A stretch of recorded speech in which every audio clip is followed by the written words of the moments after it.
ನಾನಿವತ್ತು ಗದಗದೊಳಗಿರುವಂತಹ ಸುಪ್ರಸಿದ್ಧ ಅಂತ ಗುಡಿ ತ್ರಿಕುಟೇಶ್ವರ ಗುಡಿಗೆ ಬಂದಿದ್ದೀವಿ. ತ್ರಿಕುಟೇಶ್ವರ ಗುಡಿ ಅಂತಂದರೆ ಇಲ್ಲಿ 3 ಗುಡಿಗಳು ನಾವು ಇಲ್ಲಿ ಒಂದೇ ಗುಡಿಯೊಳಗೆ ಒಂದೇ ಕಲ್ಲಿನ ಮೇಲೆ 3 ಲಿಂಗಗಳು ಇದ್ದಾವೆ.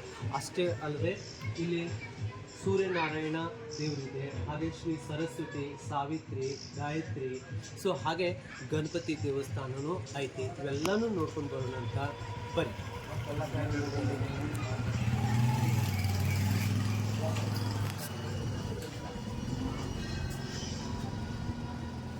ಸೊ ಒಳಗಡೆ ಬಂದ ತಕ್ಷಣ ಈ ದೇವಾಲಯ ಕಂಬಗಳಿಂದ ಆವೃತವಾಗೈತಿ. ಕಂಬದ ಮೇಲೆ ಯಾವುದೇ ರೀತಿಯಾದಂಥ ಕಲಾಕೃತಿ ಇಲ್ಲ, ಆದರೆ ಇದು ಸಂಪೂರ್ಣವಾಗಿ ಕಂಬಗಳಿಂದನೇ ಆವೃತವಾಗೈತಿ. ನೀವು ನೋಡ್ಬೋದು ಇಲ್ಲಿ.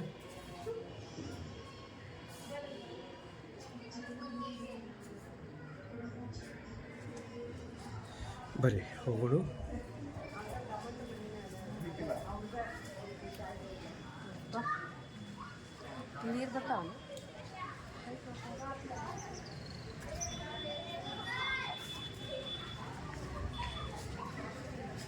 ಇಲ್ಲೇ ಶ್ರೀ ಸಾವಿತ್ರಿ ದೇವಸ್ಥಾನ, ಸರಸ್ವತಿ ಮತ್ತು ಗಾಯತ್ರಿ ದೇವಸ್ಥಾನ ಐತಿ.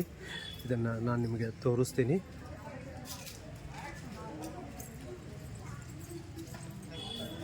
ತ್ರಿಕುಟೇಶ್ವರ ದೇವಸ್ಥಾನ.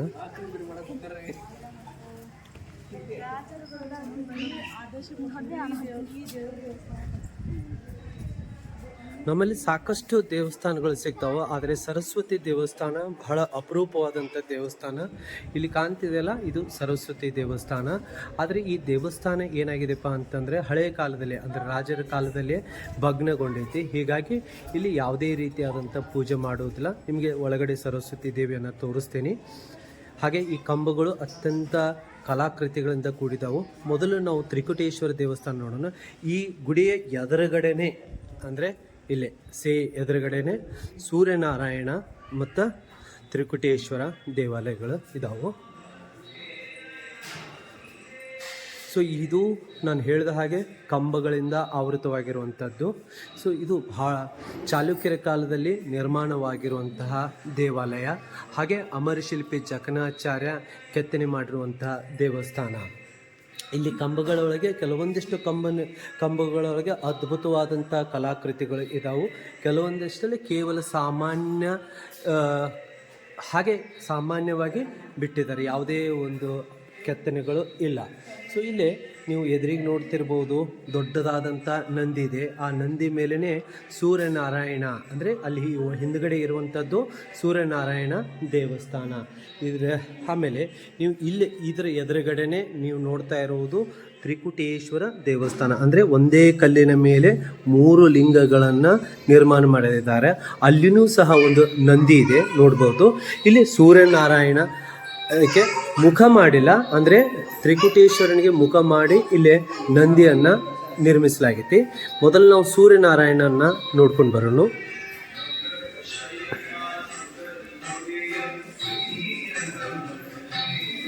ಸೊ ಇಲ್ಲಿ ನೀವೇನು ನೋಡ್ತಾ ಇದ್ದೀರಲ್ಲ, ಇದು ಸೂರ್ಯನಾರಾಯಣ ದೇವಾಲಯ.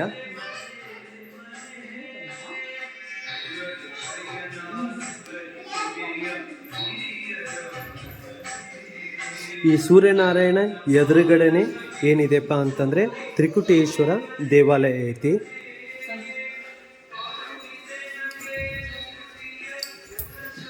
ತ್ರಿಕುಟೇಶ್ವರ ಎದುರುಗಡೆ ಒಂದು ಸಣ್ಣದಾದಂಥ ನಂದಿ ಇದೆ. ಹಾಗೆ ಹೊರಗಡೆ ಬಂದರೆ ಈ ಸೂರ್ಯನಾರಾಯಣದ ಎದುರುಗಡೆನೆ ಬೃಹದಾಕಾರವಾದಂಥ ನಂದಿ ಐತಿ. ಸೊ ಈ ನಂದಿ ಗಾತ್ರದಲ್ಲಿ ಬಹಳ ದೊಡ್ಡದಾಗೈತಿ. ಹಾಗೆ ಆ ನಂದಿಗೆ ಒಂದು ವಿಶೇಷತೆ ಏನಪ್ಪ ಅಂತಂದರೆ, ಇಲ್ಲಿ ಬಂದಂಥ ಭಕ್ತಾದಿಗಳು ಗಂಟಿಗಳನ್ನೆಲ್ಲ ಕಟ್ಟಿ ಹೋಗಿದ್ದಾರೆ, ನೀವು ನೋಡ್ಬೋದು.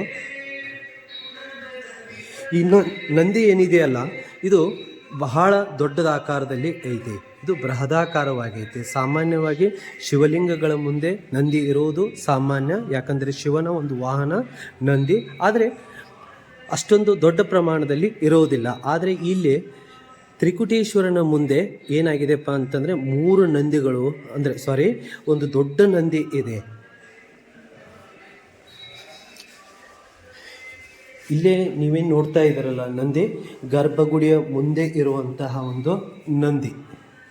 ಗರ್ಭಗುಡಿ ಇರುವಂಥ ಗರ್ಭಗುಡಿಯಲ್ಲಿರುವ ಮುಂದೆ ಇರುವಂಥ ನಂದಿ. ಸೊ ಅಲ್ಲಿ ತೋರಿಸಿದನಲ್ಲ ಅದು ಬೃಹದಾಕಾರವಾಗಿರುವಂಥ ನಂದಿ. ಅದರ ಹಿಂದುಗಡೆ ಏನಿದೆಯಪ್ಪ ಅಂತಂದರೆ ಸೂರ್ಯನಾರಾಯಣ ದೇವಸ್ಥಾನ ಐತಿ. ಓಕೆ. ಸೊ ತ್ರಿಕುಟೇಶ್ವರ ಅಂತಂದರೆ 3 ಶಿವಲಿಂಗಗಳನ್ನು ಒಳಗೊಂಡಿದೆ. ಇದು ಬ್ರಹ್ಮ, ವಿಷ್ಣು ಮತ್ತು ಮಹೇಶ್ವರನನ್ನು ಪ್ರತಿನಿಧಿಸುವಂಥ ಒಂದು ದೇವಸ್ಥಾನ. ಓಕೆ.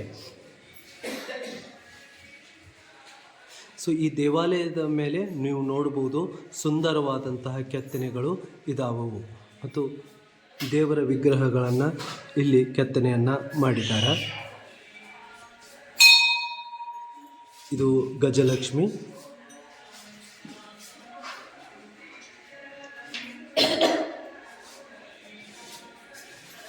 ಇಲ್ಲಿರುವಂಥ ಕೆತ್ತನೆ, ಈ ದೇವಾಲಯದ ಗರ್ಭಗುಡಿಯ ಒಂದು ಬಾಗಿಲದಲ್ಲಿರುವಂಥ ಕೆತ್ತನೆ ಒಂದು ವಿಶಿಷ್ಟ ಮತ್ತು ವಿಭಿನ್ನವಾದಂತಹ ಕೆತ್ತನೆಯಿಂದ ಕೂಡೈತಿ.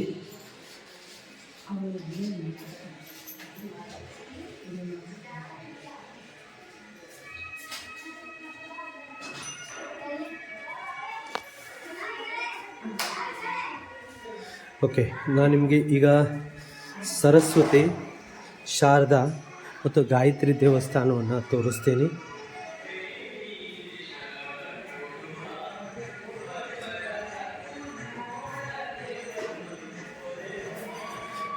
ಈ ಸೂರ್ಯನಾರಾಯಣ ಮತ್ತು ತ್ರಿಕಟೇಶ್ವರ ಮುಂದುಗಡೆ ಇರುವಂಥದ್ದೇ ಏನಪ್ಪ ಅಂತಂದರೆ ಸರಸ್ವತಿ ದೇವಿ.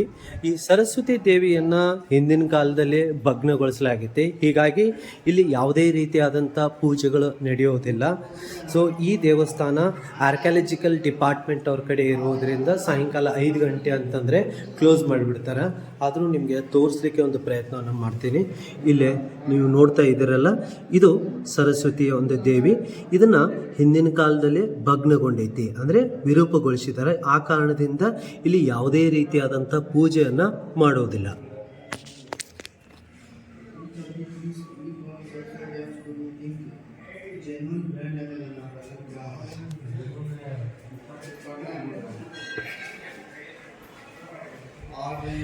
ಈ ದೇವಸ್ಥಾನದ ಒಂದು ಆವರಣದ ಗೋಡೆಗಳ ಮೇಲೆ ರಾಮಾಯಣದ ಕೆತ್ತನೆಯನ್ನು ಮಾಡಿದ್ದಾರೆ. ಇಲ್ಲಿ ಇವುಗಳನ್ನು ನಾನು ತೋರಿಸ್ತೀನಿ. ಈ ಗುಡಿಯ ಮೇಲೆ ಅತ್ಯಂತ ಸೂಕ್ಷ್ಮವಾದಂಥ ಕಲಾಕೃತಿಗಳನ್ನು ಕೆತ್ತಲಾಗೈತಿ. ಇವೆಲ್ಲವನ್ನು ನಾನು ನಿಮಗೆ ತೋರಿಸ್ತೀನಿ.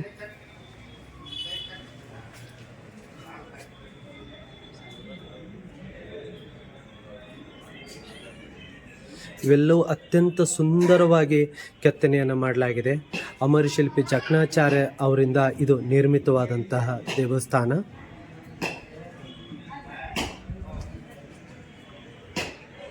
ಇಲ್ಲಿ ನೋಡಬಹುದು ಸುಂದರವಾದಂಥ ವಿಗ್ರಹಗಳನ್ನು ಕೆತ್ತನೆ ಮಾಡಿದ್ದಾರೆ.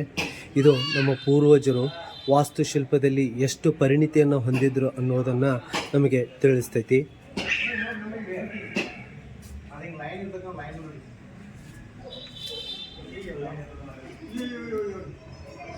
ನೋಡ್ಬೋದು ಇಲ್ಲೆಲ್ಲವೂ ಅತ್ಯಂತ ಸುಂದರವಾದಂತಹ ಕೆತ್ತನೆಯಿಂದ ಕೂಡೈತಿ.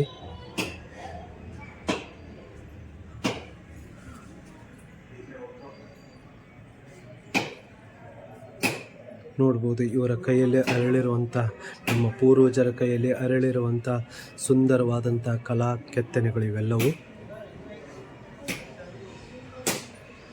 ಸೊ ಗದಗದೊಳಗೆ ತ್ರಿಕುಟೇಶ್ವರ ದೇವಸ್ಥಾನ ಅತ್ಯಂತ ಪ್ರಸಿದ್ಧವಾದಂತಹ ದೇವಸ್ಥಾನ. ಗದಗದೊಳಗೆ ತ್ರಿಕುಟೇಶ್ವರ ದೇವಸ್ಥಾನ, ವೀರನಾರಾಯಣ ದೇವಸ್ಥಾನ, ಹಾಗೆ ಸೋಮೇಶ್ವರ ದೇವಸ್ಥಾನ ಅತ್ಯಂತ ಪ್ರಖ್ಯಾತವಾದಂತಹ ದೇವಸ್ಥಾನ. ಇವೆಲ್ಲವೂ ಚಾಲುಕ್ಯರ ಕಾಲದಲ್ಲೇ ನಿರ್ಮಿತವಾದಂತಹ ದೇವಸ್ಥಾನ. ಆದರೆ ಈ ತ್ರಿಕುಟೇಶ್ವರ ದೇವಸ್ಥಾನ ಇದು ತನ್ನ ವಾಸ್ತುಶಿಲ್ಪಕ್ಕೆ ಅತ್ಯಂತ ಹೆಸರು ಮಾಡಿದಂಥ ದೇವಸ್ಥಾನ. ಯಾಕಂತಂದರೆ ಈ ಗೋಡೆಗಳ ಮೇಲೆ ಕಲಾಕೃತಿ ಏನಿದೆಯಲ್ಲ, ಅದ್ಭುತವಾದಂಥ ಕಲಾಕೃತಿ ನೀವು ನೋಡ್ತಾ ಇದ್ದೀರಿ.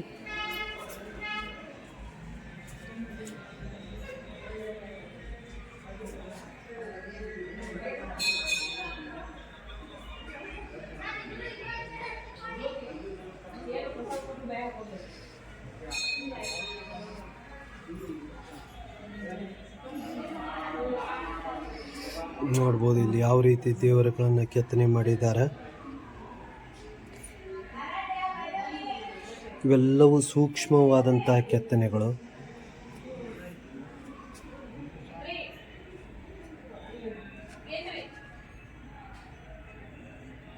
ಚಾಲುಕ್ಯರು ಆಳದಂತಹ ನಾಡು ಇದು.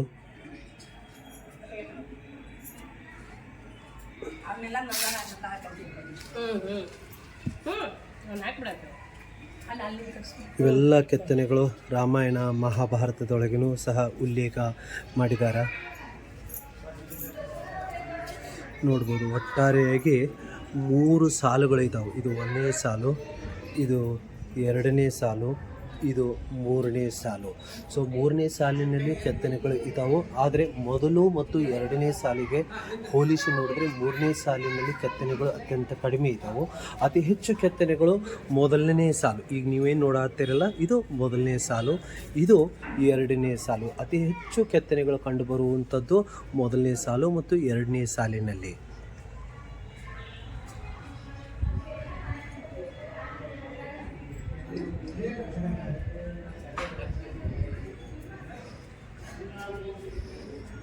ಕೆಲವೊಂದಿಷ್ಟು ಮೂರ್ತಿಗಳ ಮುಖ ಭಗ್ನಗೊಂಡಿದ್ದಾವೆ.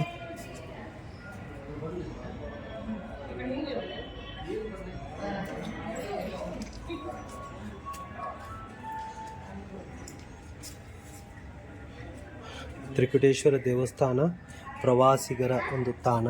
ಇಲ್ಲಿ ಸಾವಿರಾರು ಜನಸಂಖ್ಯೆಯಿಂದ ಭಕ್ತರು ಬರ್ತಾರೆ, ಬಂದು ಈ ದೇವಸ್ಥಾನಕ್ಕೆ ನೋಡ್ತಾರೆ. ನೋಡ್ಬೋದು ಇಲ್ಲಿರುವಂಥ ಸುಂದರವಾದಂಥ ಕಲಾಕೃತಿಗಳನ್ನು.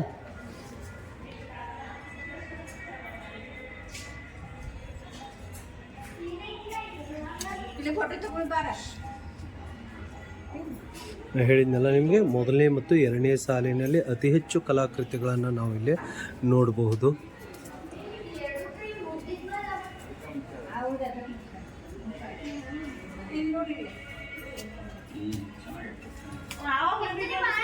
ನಾನು ನಿಮಗೆ 1ನೇ ಸಾಲಿನಲ್ಲಿ ತೋರಿಸ್ಬಿಡ್ತೀನಿ ಮೊದಲನೇ ಸಾರಿ, ನಂತರ 2ನೇ ಸಾಲಿಗೆ ಹೋಗ್ತೀನಿ.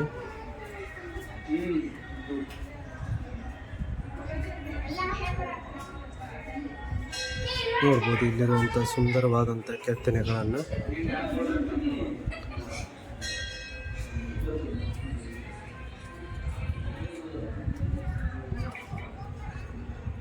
ರಾಮಾಯಣ ಮತ್ತು ಮಹಾಭಾರತದೊಳಗಿರುವಂತಹ ಒಂದು ಕೆತ್ತನೆಗಳನ್ನು ನಾವು ಹೇಳಿದಂತಹ ಕೆತ್ತನೆಗಳು ಇಲ್ಲಿದ್ದಾವೆ. ಈಗ ನೋಡಿದ್ರಲ್ಲ, ಇದು 1ನೇ ಸಾಲು, ಈಗ ನಂತರ 2ನೇ ಸಾಲು.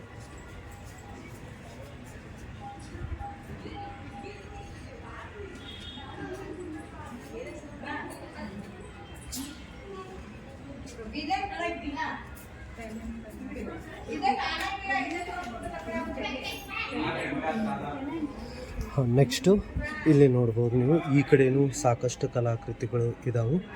ಸೊ ನಾನು ಹೇಳಿದ ಹಾಗೆ 1ನೇ ಲೈನ್ನಲ್ಲಿ ಅತಿ ಹೆಚ್ಚು ಮತ್ತು 2ನೇ ಲೈನ್ನಲ್ಲಿ ಅತಿ ಹೆಚ್ಚು ಕಲಾಕೃತಿಗಳು ಇದ್ದಾವೆ.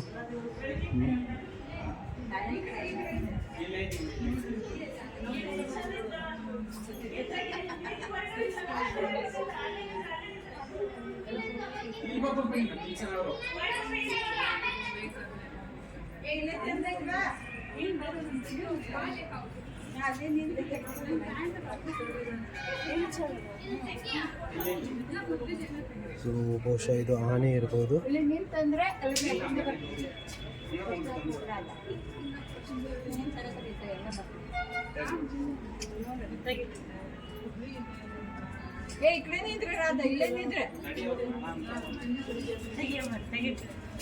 ಹೋಗಿ ಬಕ್ಕಿ ತೆಗಿಲಿ ಬಿಡಕ್ಕಿದ್ದು ಒಂದು ಫೋಟೋ ಇಲ್ಲ.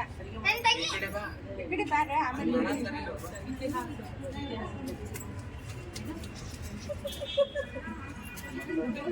ನಿಂದಿರಪ್ಪ.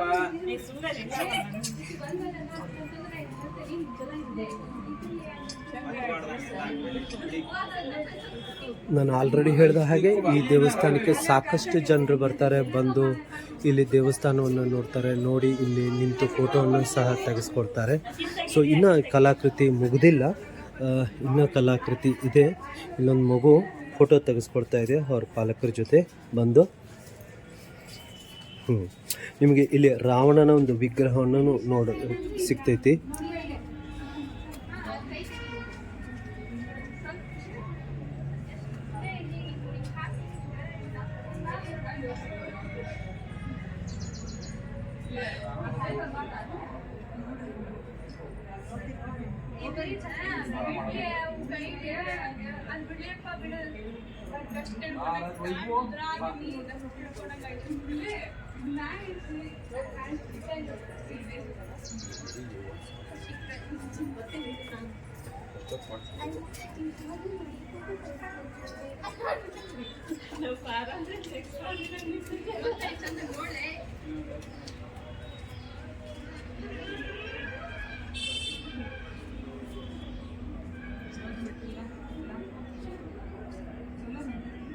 ನೋಡಿ, ಇದು ಸೂಕ್ಷ್ಮವಾದಂಥ ಕಲಾ ಕೆತ್ತನೆಗಳು.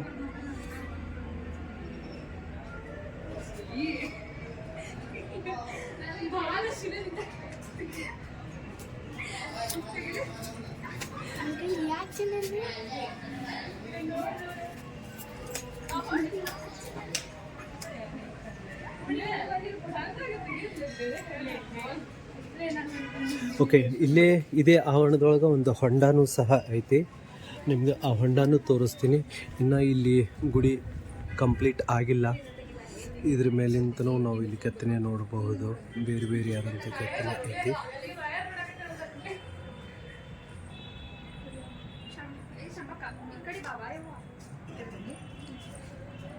ಇಲ್ಲಿ ನೋಡ್ಬೋದು, ಈ ದೇವಾಲಯದ ಒಂದು ಮಂಟಪದ ಟೈಪ್ ಇಲ್ಲಿ ಕೆತ್ತನೆ ಆಗೈತಿ. ನಾನು ನಿಮಗೆ ಇಲ್ಲಿರುವಂಥ ಒಂದು ಹೊಂಡ ತೋರಿಸ್ತೇನೆ.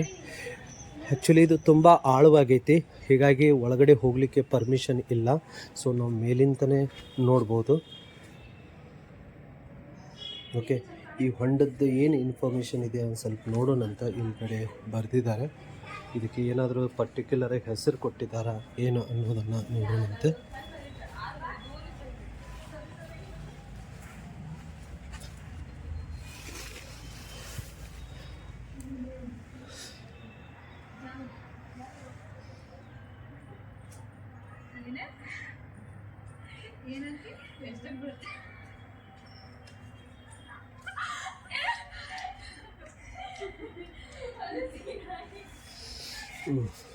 ನಂತರ ಇದು ಹೊಂಡ, ಇದು ಆಳ ಐತಿ. ಹೀಗಾಗಿ ಇದು ಎಂಟ್ರೆನ್ಸ್ ಸ್ಟೆಪ್ ಈ ಹೊಂಡಕ್ಕೆ ಹೋಗಲಿಕ್ಕೆ.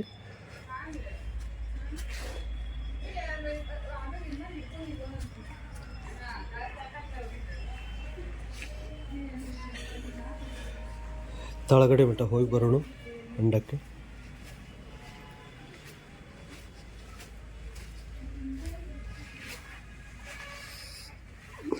ಈ ಕಡೆ ಆಳವಾಗೈತಿ. ಸೊ ಇಲ್ಲಿ ಮಠ ಮಾತ್ರ ಸ್ಟೆಪ್ಸ್ ಇದ್ದಾವೆ. ಆದರೆ ಆ್ಯಕ್ಚುಲಿ ಇಲ್ಲಿ ಪರ್ಮಿಷನ್ ಇಲ್ಲ ಒಳಗಡೆ ಹೋಗಲಿಕ್ಕೆ. ಅಂದರೆ ಸಾಕಷ್ಟು ಜನರು ಇಲ್ಲಿ ಸ್ವಿಮ್ಮಿಂಗನ್ನು ಮಾಡ್ತಾರೆ. ಇದು ಆಳವಾಗಿರುವುದರಿಂದ ಜೀವಕ್ಕೆ ಅಪಾಯ. ಹೀಗಾಗಿ ದೇವಸ್ಥಾನದ ಕಮಿಟಿಯವರು ಇಲ್ಲಿ ಯಾರಿಗೂ ಈಜಾಡಲಿಕ್ಕೆ ಕೊಡುವುದಿಲ್ಲ. ನಂತರ ಈ ಸರಸ್ವತಿ ದೇವಸ್ಥಾನವನ್ನು ನಿಮಗೆ ತೋರಿಸಿದ್ನಲ್ಲ, ಇದರ ಹಿಂದ್ಗಡೆನೇ ಏನಪ್ಪ ಇದೆ ಅಂತಂದ್ರೆ ಗಣಪತಿ ಒಂದು ದೇವಸ್ಥಾನ ಐತಿ. ಓಕೆ, ಈ ಗಣಪತಿ ದೇವಸ್ಥಾನವನ್ನು ತೋರಿಸ್ತೀನಿ.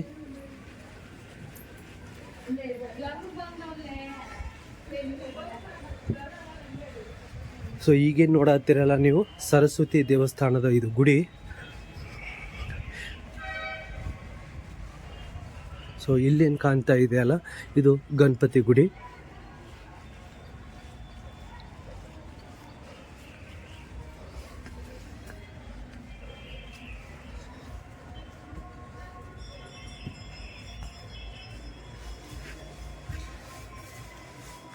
ಇಲ್ಲಿದೆ ನೋಡ್ರಿ, ಇದೇ ಗಣಪತಿ ಗುಡಿ.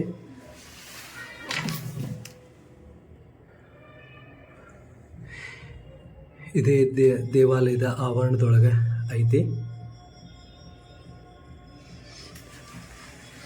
ಇನ್ನು ನೆಕ್ಸ್ಟ್ ನಿಮಗೆ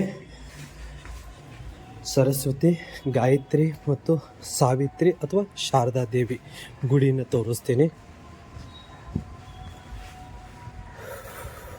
ಸೊ ಈ ದೇವಸ್ಥಾನದ ಮುಖ್ಯ ಆಕರ್ಷಣೆ ಏನಪ್ಪ ಅಂತಂದರೆ, ದೇವಸ್ಥಾನದ ಗೋಡೆಯ ಮೇಲೆ ಏನಿದೆಯಲ್ಲ ಆ ಸುಂದರವಾದಂಥ ಕಲಾಕೃತಿ, ಅದು ಅತ್ಯಂತ ಅದ್ಭುತವಾದಂಥ ಕಲಾಕೃತಿ. ಸೊ ಹೀಗಾಗಿ ನೋಡುಗರನ್ನು ಕಣ್ಮನೆ ಸೆಳಿತೈತೆ. ಈಗ ಉದಾಹರಣೆಗೆ ನೀವು ಇದು ಏನು ನೋಡ್ತಾ ಇದ್ದಾರಲ್ಲ, ಸರಸ್ವತಿ ದೇವಾಲಯ. ಸೊ ಮುಕ್ಕಾಗಿರ್ಬೋದು, ಆದರೆ ದೇವಸ್ಥಾನಕ್ಕೆ ಯಾವುದೇ ರೀತಿಯಾದಂಥ ದೇವಿಗೆ ಯಾವುದೇ ರೀತಿಯಾದಂಥ ಪೂಜೆ ಮಾಡೋದಿಲ್ಲ. ಆದರೂ ಸಹ ಈ ಕಂಬಗಳ ಈ ಗೋಡೆಗಳ ಮೇಲೆ ನೋಡ್ಬೋದು ಅತ್ಯಂತ ಉತ್ತಮವಾದಂಥ ಮತ್ತು ಸುಂದರವಾದಂಥ ಕಲಾಕೃತಿಗಳನ್ನು ಇಲ್ಲಿ ನೀವು ನೋಡ್ಬೋದು.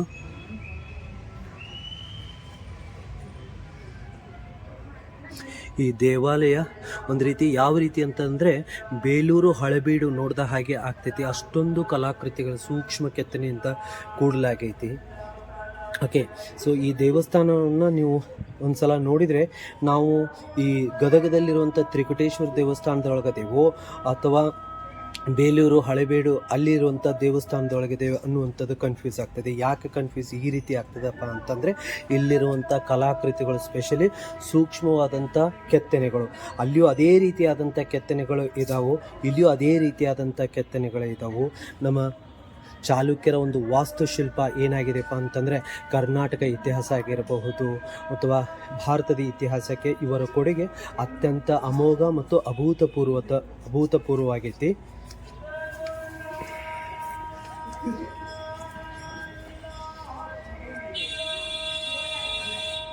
ಈಗ ನೀವು ಈ ಸೂಕ್ಷ್ಮ ಕಲಾಕೃತಿಗಳನ್ನು ನೋಡ್ತಾ ಇದ್ದೀರಲ್ಲ, ಇದು ಸರಸ್ವತಿ ದೇವಸ್ಥಾನದ ಹೊರಗೋಡೆಗಳ ಮೇಲೆ ಇರುವಂಥದ್ದು. ಈ ರೀತಿಯಾದಂಥ ಕಲಾ ಕೆತ್ತನೆ ಬಹಳಷ್ಟು ಇದೆ. ಈಗ ಸರಸ್ವತಿ ದೇವಸ್ಥಾನಕ್ಕೆ ಹೋಗೋಣಂತ. ಸರಸ್ವತಿ ಅಷ್ಟೇ ಅಲ್ಲದೆ ಶಾರದಾ ದೇವಸ್ಥಾನ,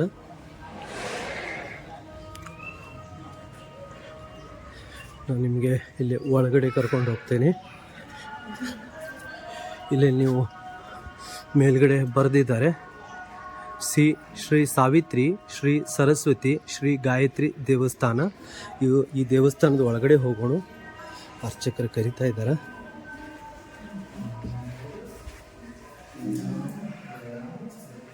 ಶ್ರೀರಾಮ ಜಯ ರಾಮ ಜಯ ಜಯ ರಾಮ.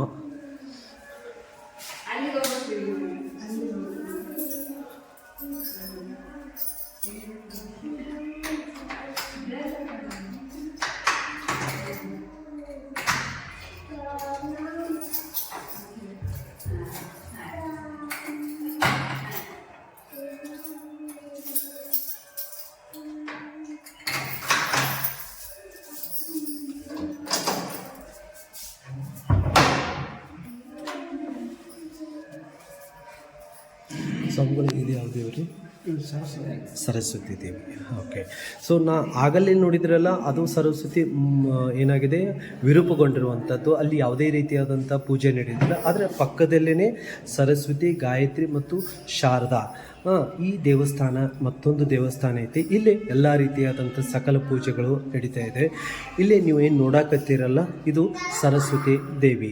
ನಮ್ಮ ದೇಶದಲ್ಲಿ ಸಾಕಷ್ಟು ದೇವಾಲಯಗಳು ಇದ್ದಾವೆ, ಆದರೆ ವಿದ್ಯೆಯ ಅಧಿದೇವತೆಯಾದಂಥ ಸರಸ್ವತಿ ದೇವಾಲಯ ಬಹಳ ಅಪರೂಪವಾದಂತಹ ದೇವಾಲಯ. ಸೊ ಇದು ನೋಡಲಿಕ್ಕೆ ಬಹಳ ವಿರಳ, ಅಂದರೆ ಅತಿ ಕಡಿಮೆ ಪ್ರಮಾಣದಲ್ಲಿ ಈ ದೇವಸ್ಥಾನಗಳು ಸಿಗ್ತಾವೆ. ಓಕೆ, ಸೊ ಗದಗದಲ್ಲಿ ಮಾತ್ರ ವೀರನಾರಾಯಣ ಗುಡಿಯೊಳಗೂ ಇದೆ, ಹಾಗೆ ತ್ರಿಕುಟೇಶ್ವರ ದೇವಸ್ಥಾನದಲ್ಲಿಯೂ ಇದೆ. ವೀರನಾರಾಯಣ ಗುಡಿಗಿಂತಲೂ ತ್ರಿಕುಟೇಶ್ವರ ದೇವಸ್ಥಾನದಲ್ಲಿ 2 ಸರಸ್ವತಿ ದೇವಾಲಯಗಳು ಇದ್ದಾವೆ.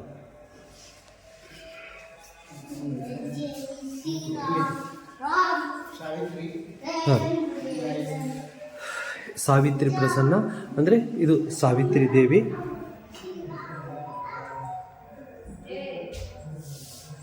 ಇದರ ಎದುರುಗಡೆನೆ ಗಾಯತ್ರಿ ದೇವಸ್ಥಾನ ಐತಿ,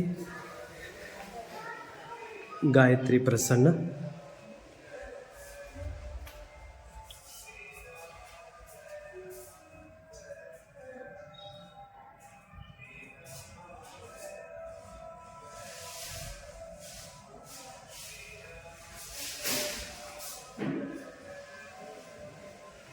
ಸೊ ಈ ದೇವಸ್ಥಾನವು ಕಂಬಗಳಿಂದ ಆವೃತವಾಗೈತಿ, ಆದರೆ ಈ ಕಂಬಗಳ ಮೇಲೆ ಯಾವುದೇ ರೀತಿಯಾದಂಥ ಕೆತ್ತನೆಗಳೇ ಇಲ್ಲ.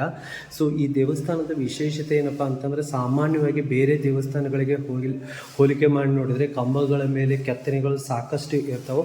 ಆದರೆ ಇಲ್ಲಿರುವಂಥ ದೇವಸ್ಥಾನದ ಕಂಬಗಳು ಅಂದರೆ ಸಾದಾ ಕಂಬಗಳು, ಯಾವುದೇ ರೀತಿಯಾದಂಥ ಕೆತ್ತನೆಗಳಿಂದ ಇಲ್ಲ. ಆದರೆ ದೇವಾಲಯದ ಗೋಡೆಗಳನ್ನು ನೋಡಿದಾಗ ಅದ್ಭುತವಾದಂಥ ಕಲಾಕೃತಿಗಳನ್ನು ನಾವು ನೋಡ್ತೀವಿ. ಯಾವ ರೀತಿ ಅನಿಸ್ತದಪ್ಪ ಅಂತಂದರೆ ನಾವು ಬೇಲೂರು ಹಳೆಬೀಡು ದೇವಾಲಯದಲ್ಲಿ ಇದ್ದೇವೇನೋ ಅನ್ನೋ ಲೆಕ್ಕಕ್ಕೆ ಕಾಣ್ತೈತಿ. ಓಕೆ, ಇನ್ನೊಂದು ಸಾರಿ ಸರಸ್ವತಿ ದೇವಿ.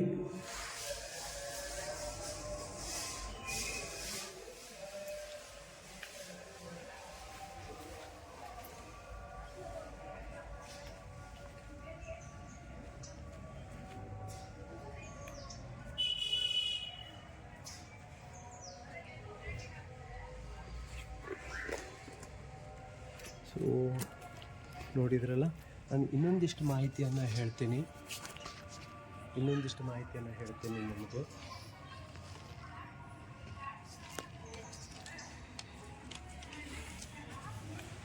ತ್ರಿಕುಟೇಶ್ವರ ದೇವಾಲಯ ನಾನು ಆಲ್ರೆಡಿ ಹೇಳಿದ ಹಾಗೆ ಕಲ್ಯಾಣಿ ಚಾಲುಕ್ಯರ ಕಾಲದಲ್ಲಿ ನಿರ್ಮಿಸಲಾಗಿದೆ. ಇದು ತ್ರಿಕುಟೇಶ್ವರ ದೇವಸ್ಥಾನ ಶಿವನಿಗೆ ಸಮರ್ಪಿತವಾದಂತಹ ಒಂದು ದೇವಾಲಯ. ಯಾವ ದೇವಾಲಯ? ಶಿವನಿಗೆ ಸಮರ್ಪಿತವಾದಂಥ ದೇವಾಲಯ.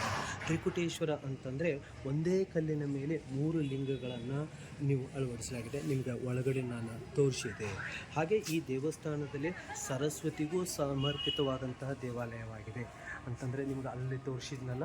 ಸೊ ಮೊದಲನೇದಾಗಿ ಭಗ್ನಗೊಂಡಿರುವಂಥ ದೇವಸ್ಥಾನ ಅದು ಸರಸ್ವತಿಗೆ ಸಮರ್ಪಿತವಾದಂಥ ದೇವಸ್ಥಾನ. ಆದರೆ ಈ ದೇವಸ್ಥಾನದಲ್ಲಿ ಯಾವುದೇ ರೀತಿಯಾದಂಥ ಪೂಜೆಯನ್ನು ಮಾಡುವುದಿಲ್ಲ. ಯಾಕೆ ಅಂತಂದರೆ ಆ ದೇವಸ್ಥಾನದಲ್ಲಿ